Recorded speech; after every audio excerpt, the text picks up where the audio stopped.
Merci d'avoir regardé La Nation du Divorce. Bonjour, je m'appelle Ed Kadosh et le sujet d'aujourd'hui est de savoir comment formater une requête. Ce que je vais vous dire est uniquement à des fins de divertissement. Je ne suis pas avocat et je ne propose pas de conseils juridiques. Saviez-vous que si vous ne présentez pas une requête de la manière requise, votre requête pourrait être rejetée par le tribunal? Avant de déposer votre requête, il est de votre devoir de contacter la Cour et de poser des questions sur les instructions, sur la façon de formater votre requête. Je vais vous donner 6 questions évidentes à poser à votre rédacteur s'il n'a pas d'instructions à vous donner. Question numéro 1. Puis-je rédiger ma motion à la main? Selon le tribunal, la réponse sera probablement non. 2. Quel format de papier dois-je utiliser? 3. La motion doit-elle être à double interligne ou à simple interligne? 4. Puis-je ajouter des notes de bas de page? 5. Qu'en est-il des marges? Doivent-ils mesurer un pouce de chaque côté? Enfin, question numéro 6. Quelle police dois-je utiliser et quelle taille? Saviez-vous que votre requête peut être rejetée par le tribunal si vous utilisez la mauvaise police? Je le sais par expérience car cela m'est arrivé une fois. J'ai suivi les instructions et j'ai utilisé la bonne police, mais je n'ai pas réalisé que les instructions que j'avais utilisées étaient obsolètes. Maintenant, je vais vous proposer un scénario.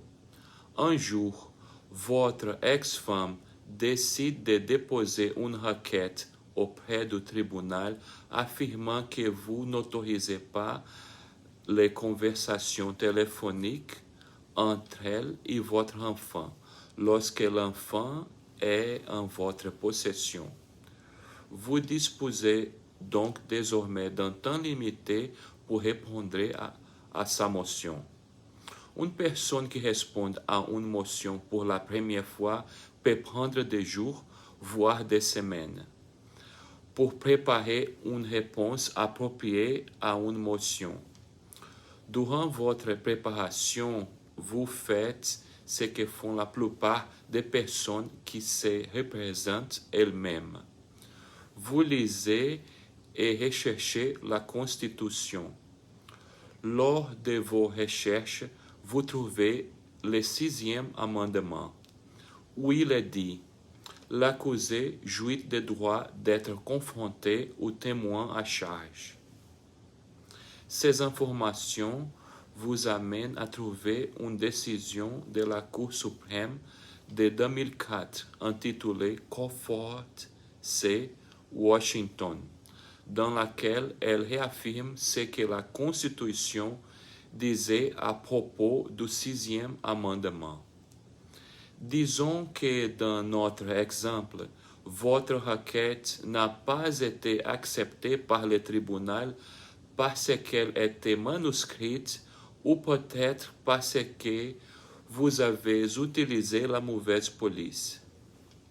De plus, les preuves que vous avez jointes à votre requête pour soutenir votre défense ont également été rejetées, ainsi que votre requête en réponse.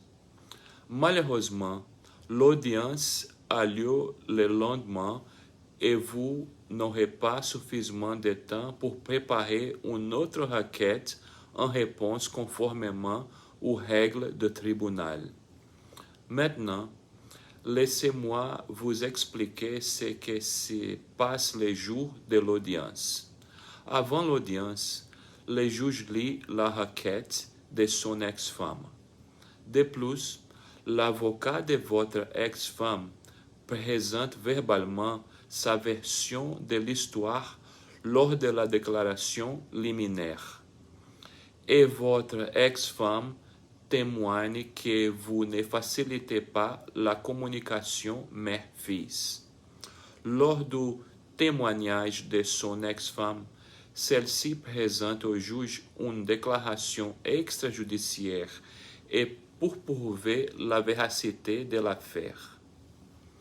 Elle dit que son fils vous demande constamment d'appeler sa mère, mais vous dites non.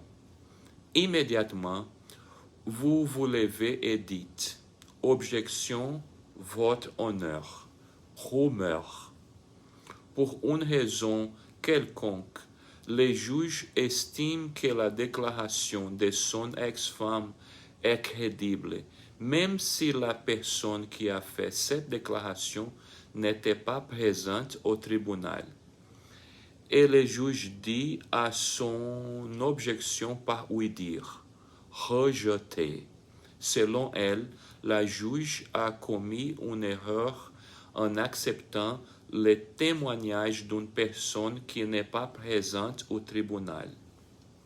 Maintenant, vous essayez une approche différente en disant au juge qu'en vertu du 6e amendement et de Crawford C. Washington, vous avez le droit de contre-interroger les témoins à charge. Maintenant, vous avez mis la juge très en colère en n'acceptant pas le jugement et en essayant de corriger sa décision. Les juges répondent encore, rejeté, ce tribunal n'est pas un tribunal pénal et le 6e amendement ne s'appliquait pas ici.